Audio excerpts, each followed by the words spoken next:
Pourquoi quand on va à l'urgence, la salle d'attente peut sembler complètement vide, mais qu'on attend quand même longtemps?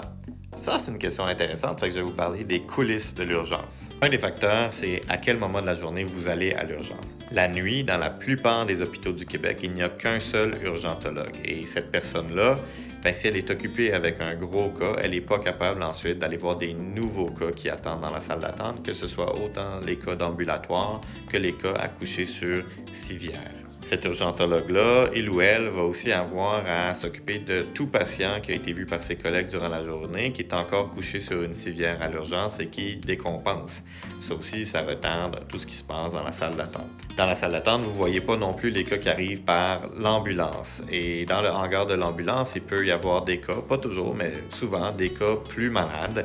C'est pas un gage que la personne est plus malade lorsqu'elle se déplace en ambulance, mais parfois, ça veut dire que la priorité est plus élevée et que celle-ci doit être vue donc en priorité par le seul urgentologue ou la seule urgentologue qui est présente durant la nuit. Mais c'est également vrai de jour, donc il peut y avoir des ambulances qui arrivent de jour et il peut y avoir aussi des patients dans l'urgence qui se détériorent et même s'ils sont plus d'urgentologues durant le jour ou le soir que durant la nuit, si tout le monde est occupé à voir les cas qui sont déjà présents ou les cas qui sont plus malades, c'est la salle d'attente qui malheureusement paye le prix et qui a des délais.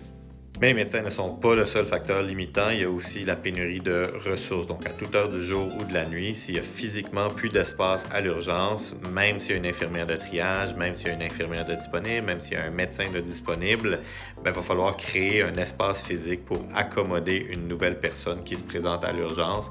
Et c'est pour ça qu'il peut y avoir un certain délai entre la gestion des lits, entre guillemets, et le moment où on voit un nouveau patient. Parfois, cette pénurie de ressources est à un point tel que certaines urgences demandent de détourner les ambulances pour ne pas avoir un nouvel afflux de patients par le hangar des ambulances. Et finalement, il y a tout ce qui se passe à l'urgence avec les autres patients. C'est pas qu'ils vont toujours mal, mais les patients requièrent de plus en plus d'examens, des prises de sang, des transferts à l'imagerie comme en radiographie ou en scan. Et tout ça requiert les ressources de l'infirmière et des préposés et des brancards qui doivent déplacer les patients, les accommoder. Les médecins font des réévaluations. Et de plus en plus, quand on complexifie les cas, quand on demande beaucoup de consultants, quand on demande beaucoup d'examens, tout ça nécessite des réévaluations pour le même bassin de patients qui est à l'urgence et ça crée des délais, évidemment, dans la salle d'attente.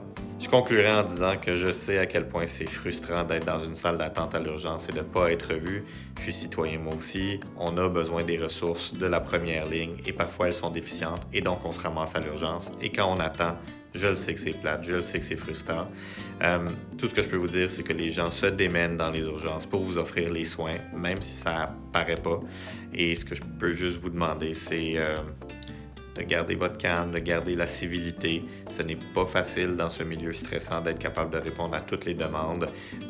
Ça nous aide quand les gens sont compréhensifs et quand ils posent des questions sur un ton respectueux. Alors merci pour votre question et pour d'autres réponses jusqu'à Noël, une question par jour à laquelle je réponds, abonnez-vous à mon compte. Je fais un calendrier de l'Avent médical.